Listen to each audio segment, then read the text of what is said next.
Hello అందరికీ welcome back to my channel ఆస్ట్రీ diaries. ఈరోజు అయితే మనం గోబీ పకోడీ చేసుకోబోతున్నాం.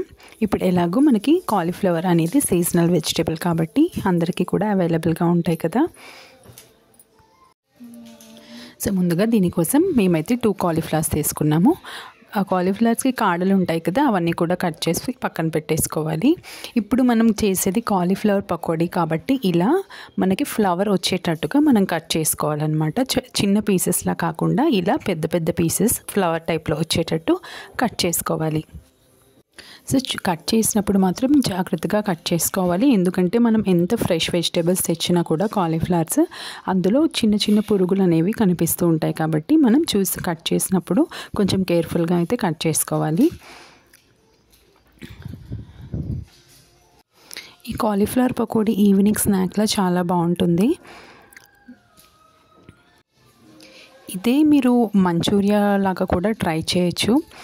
సాసెస్ అన్నీ కూడా యూజ్ చేసి, ఒకవేళ మీకు ఇంత పెద్ద పీసెస్ వద్దు అనుకుంటే మీరు కొద్దిగా చిన్న పీసెస్ కూడా కట్ చేసుకోవచ్చు.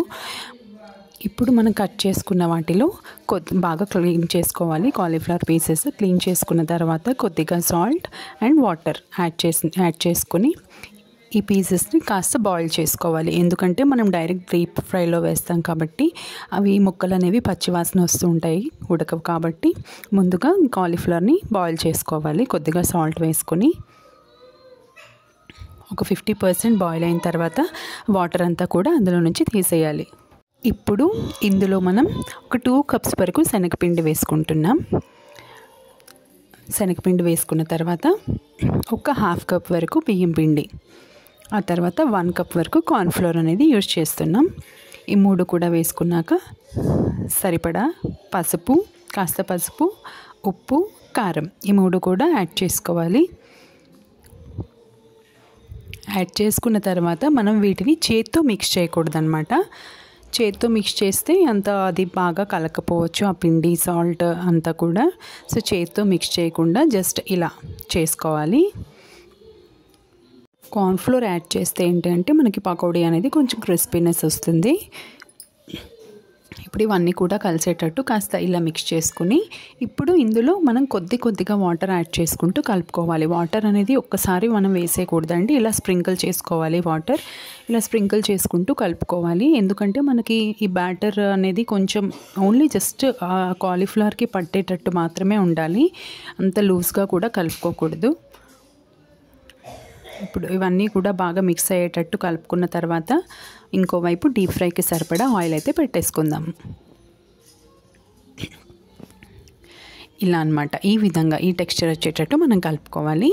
ఇప్పుడు ఒక్కొక్క ఫ్లవర్ని తీసుకొని మనం డీప్ ఫ్రైకి సరిపడా ఆయిల్ పెట్టుకున్నాం కదా, అందులో అయితే వేసుకోవాలి. ఒక 2-3 అలా ఒకసారి వేసేయకూడదు, ఎందుకంటే అవి స్టిక్ అయిపోతాయి కాబట్టి ఒక్కొక్కటి విడివిడిగా వేసుకోండి. ఇలా వేసుకోవాలి. ఇప్పుడు ఇవి బాగా డీప్ ఫ్రై చేసుకోవాలి. కొంచెం ఎక్కువగానే ఫ్రై చేసుకుంటే మనకి బాగా క్రిస్పీగా వస్తాయి. మనకి కాలీఫ్లవర్ కూడా కొంచెం ఉడకాలి కాబట్టి కొంచెం ఎక్కువ ఫ్రై చేసుకోవాలి.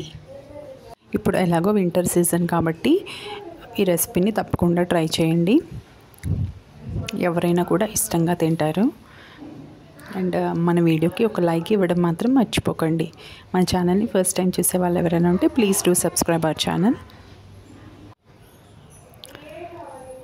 మన ఛానల్లో ఇంకా చాలా కుకింగ్ వీడియోస్ అయితే ఉన్నాయి, ఎవరైనా చూడని వాళ్ళు ఉంటే ఒకసారి చూసేయండి. అంతే, ఫైనల్గా మన గోబీ పకోడీ అయితే రెడీ అయిపోయింది.